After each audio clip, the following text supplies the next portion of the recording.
వీక్షకులందరికీ నమస్కారం.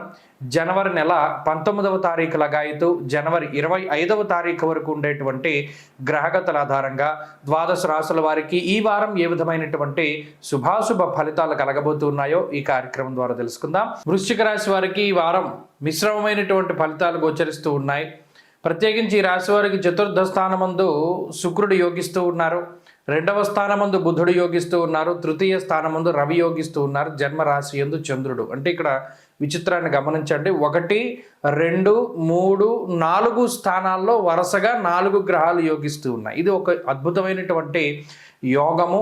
అలాగే అష్టమ స్థానంలో కుజుని యొక్క స్థితి ఇది ఒక్కటి కొంత ప్రతికూలించే గ్రహాలను చూసినప్పుడు అష్టమ కుజుడు, అర్ధాష్టమ శని ఈ రెండు కూడా బాధించేటువంటి గ్రహాలే. అయినప్పటికీ కూడా ఈ వారంలో ఫలితాలు ఇదే మాదిరిగా పోటాపోటీగా ఉన్నాయి. అటు మంచి ఫలితాలు ఉన్నాయి, ఇటు చెడు ఫలితాలు ఉన్నాయి. చెడు ఫలితాల విషయంలో వచ్చేసరికి కుటుంబ సభ్యులతోటి వాగ్వివాదాలు, కుటుంబ సభ్యులతోటి సరైనటువంటి సఖ్యత లేకపోవడం, మాట పట్టింపులు, మీకు నచ్చింది వారు చేయకపోవడం, వారు చేసేది మీకు నచ్చకపోవడం, లేదా వారు చెప్పినటువంటి విధానంలో మీరు వెళ్ళేటువంటి పరిస్థితులు లేకపోవడం ఇత్యాది విధానంలో కొంత వారితోటి డిఫర్ అయ్యేటువంటి విధంగా, అంటే వారితోటి విభేదించేటువంటి విధంగా గ్రహస్థితులు గోచరిస్తూ ఉన్నాయి.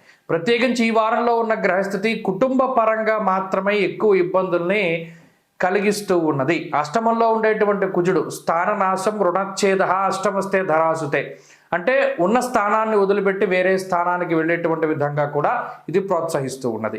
అలాగే కొంత ఆర్థికంగా డబ్బు ఎక్కువగా మనం ఖర్చు పెట్టేటువంటి పరిస్థితులకు సైతం ఈ గ్రహస్థితి కారణమవుతుంది. ఈ 3 విషయాలు కొంత బాధించేటువంటి విషయాలు, కొంత ఇబ్బంది పెట్టేటువంటివి.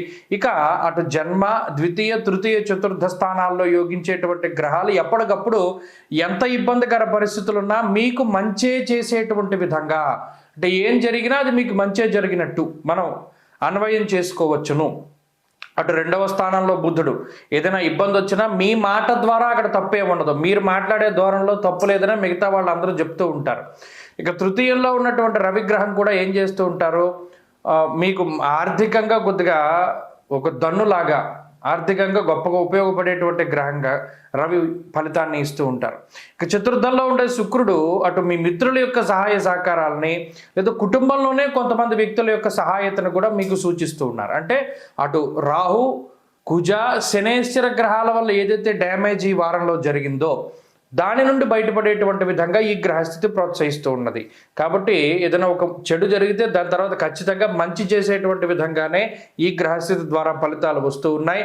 అనారోగ్య సమస్యల్ని ఆగ్రహాలు ఇస్తే ఆరోగ్యాన్ని గ్రహాలు బాగు చేస్తూ ఉన్నాయి. అలాగే రుణబాధలను కలగజేస్తూ ఉంటే ఆర్థికంగా పటుత్వాన్ని కలగజేస్తూ ఉన్నాయి. ఇలా ఒక ఇబ్బంది వచ్చింది అంటే ఈ వారంలో దాని గురించి కంగారు పడాల్సిన పనిలా వారం పూర్తయ్యేసరికి మరలా ఆ ఇబ్బంది నుండి మీరు బయటపడిపోతారు. ఒక అనారోగ్య సమస్య నుండి కూడా బయటపడతారు, ఆర్థిక ఇబ్బంది నుండి బయటపడతారు, కుటుంబ సమస్యల నుండి బయటపడతారు. ఇలా ఏదైనా సరే ఈ వారంలో చెడు మంచి ప్యారలల్గా మీకు కలుగుతూ ఉంటాయి. అది ఈ వృశ్చిక రాశి వారికి ఉంటుంది. ఈ వారం మరింత అనుకూలమైన ఫలితాలను సాధించడానికి ఎక్కువగా సుబ్రహ్మణ్యారాధన చేస్తూ ఉండడం చెప్పదగినటువంటి సూచన. ఈ వారంలో కలిసి వచ్చేటువంటి రోజు శుక్రవారంగా చెప్పవచ్చును. అదృష్ట సంఖ్య 8, అదృష్ట వర్ణము తెలుపు.